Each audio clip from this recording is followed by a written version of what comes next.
As you can see, hurricanes can cause extensive damage, not only to human health and safety, but to homes, businesses, and infrastructure. Hurricanes form when warm water evaporates from the ocean and condenses into clouds. Air rushes in underneath this system, and ocean winds blow these storm clouds in a circular formation. Once these winds reach 74 miles per hour, the storm is labeled a hurricane.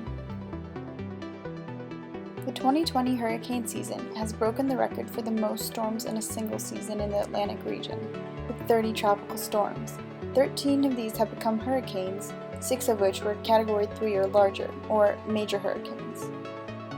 Scientists and meteorologists have agreed that the increasing frequency and severity of hurricanes can be attributed to one major factor: climate change. Ocean surface temperatures are increasing at a dangerous pace. This is happening because the oceans are absorbing the majority of the heat that cannot escape the atmosphere due to greenhouse gas emissions, and the atmosphere being more concentrated with those gases. The average global sea surface temperature has increased at a rate of 0.13 degrees Celsius every decade for the past 100 years. At this rate, oceans are expected to increase in temperature by 1 to 4 degrees Celsius by 2100. Warm water is like fuel for hurricanes, so as ocean temperatures increase, more hurricanes are likely to form. Increased ocean temperatures have caused global sea levels to rise as a result of ice caps melting. Global sea levels are rising by 1/8 of an inch every year. This results in increased storm surges when these hurricanes hit land. There has also been increased evaporation from the warmer waters, which leads to more severe rainfall. Between the more threatening storm surges and the increased rainfall, flooding has become more frequent and severe during hurricanes. Hurricanes in the 2020 season have also seen changes in how they move and act. Many hurricanes are moving slower as they get to the United States coast. For instance, Hurricane Sally moved incredibly slowly as it worked its way to the coast of Alabama. They are also rapidly increasing in intensity just before landfall. Just 36 hours before landfall, Hurricane Hannah's winds increased from 40 to 90 miles per hour, and Hurricane Laura's winds increased from 75 to 150 miles per hour. The 2020 Atlantic hurricane season has been one of the hardest for scientists to predict, and it looks like the upcoming years will see more of the same. If you think the 2020 season looks bad, you're right, and it could get worse.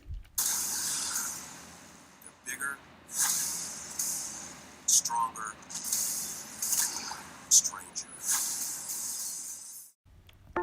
Okay, maybe not that bad, but even in 2012 and earlier, scientists were predicting a future increase in the number of powerful hurricanes due to climate change.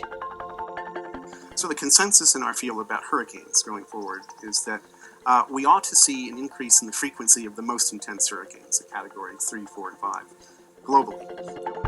As carbon dioxide and other greenhouse gases continue to be added to our atmosphere, we will see more powerful, slow-moving hurricanes with greater winds, storm surges, and resulting damage.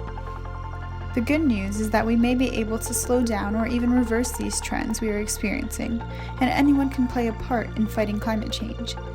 Some action steps include supporting legislation that places limits on greenhouse gas emissions from large industries, buying from businesses and companies that have taken steps to reduce their carbon footprint, walking, biking, or taking public transportation instead of driving, eating less red meat since the cattle industry is responsible for large amounts of deforestation and release of methane.